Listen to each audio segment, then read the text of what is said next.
আজ একটা একদম নতুনত্ব রেসিপি করে দেখাবো। আজকে নিয়ে নিয়েছে কিছু টাটকা মাছের ডিম, আর একটা পুকুরের মাছ ছিল, তার মধ্যে ডিম ছিল, সেই জন্য নিয়ে নিয়েছে। এর মধ্যে কিছু কুচু চিংড়ি ছিল।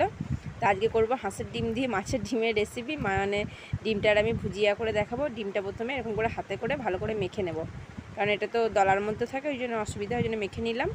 এবার ভালো করে মেখে নেওয়ার পরে আমি এর মধ্যে দুটো হাঁসের ডিম ফেটিয়ে দিয়ে দিলাম। এর মধ্যে হাঁসের ডিমটা ভেঙে দিয়ে দিলাম। আর বাড়ির 5টা মেম্বার যদি থাকে, 5টা মেম্বারের মধ্যে সবাই তো একরকম খাবে তার কোনো মানে নেই। তো এরকমভাবে রান্না করলে হয়তো কেউ মাছের ডিম খেতে ভালোবাসে না, তো এইভাবে যদি কেউ রান্না করেন তাহলে দেখবেন হাসি মুখে একদম চাটপট করে খেয়ে নেবে।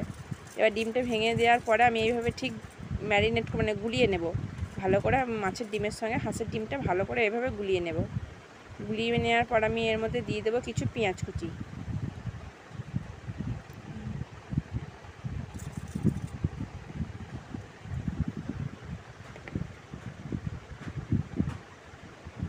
পেঁয়াজ কুচি দেওয়ার পর আমি দিয়ে দিলাম এর উপরে হলুদ গুঁড়ি, আর লবণটা অবশ্যই স্বাদ মতো দেখে দেবেন। এবার ভালো করে মিশিয়ে নিয়েছি। হলুদ গুঁড়িটা এর উপরে দিয়ে দেবো 1 চামচ লঙ্কা গুঁড়ি। আপনারা চাইলে এর মধ্যে কাঁচা লঙ্কা কুচিও দিতে পারেন, যে যেমন স্বাদ মতো ঝাল খাবেন বুঝে শুনে দেবেন। তার উপর আমি দিয়ে দেবো এরকম আদা রসুন হামানদিস্তাতে থেঁতো করে এর মধ্যে আমি মিশিয়ে দেবো। আমি পেস্ট করে দিইনি, কারণ পেস্ট করে দিলে এটা একদম মানে কতটা বোঝা যায় না, ওই জন্য একটু হামানদিস্তাতে থেঁতো করে এর মধ্যে দিয়ে মিশিয়ে নিয়েছি। এবার ভালো করে ম্যারিনেট করে নেব। এবার কড়াইয়ের মধ্যে সর্ষের তেল দিয়ে দিলাম। সর্ষের তেলটা যখন ধোঁয়া উঠে এসেছে তার মধ্যে আমি কিছু পেঁয়াজ কুচি দিয়ে দিলাম। পেঁয়াজ কুচিটা দেওয়ার পরে এর মধ্যে দিয়ে দেবো টমেটো কুচি। আবারও বলি, এর মধ্যে যদি আপনারা একটু ঝাল বেশি খেতে চান তাহলে আবার এর মধ্যেও কাঁচা লঙ্কা কুচি দিতে পারেন। এবার আমি সমস্ত যে গুলিয়ে রাখা ডিমটা ছিল এর মধ্যে আমি দিয়ে দিলাম।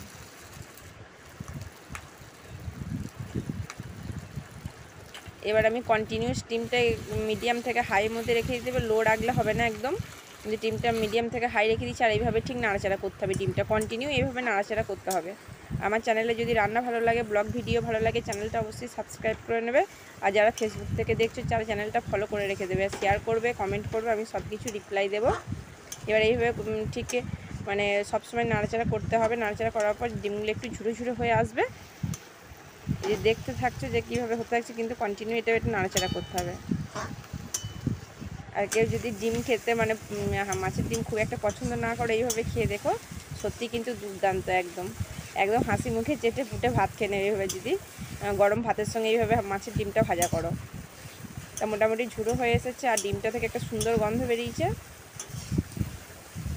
এবার যখন একটু লালচে লালচে হয়ে আসবে, মানে ডিমটা ভাজাটা একদম একটু খড়খড়ে করে করতে হবে।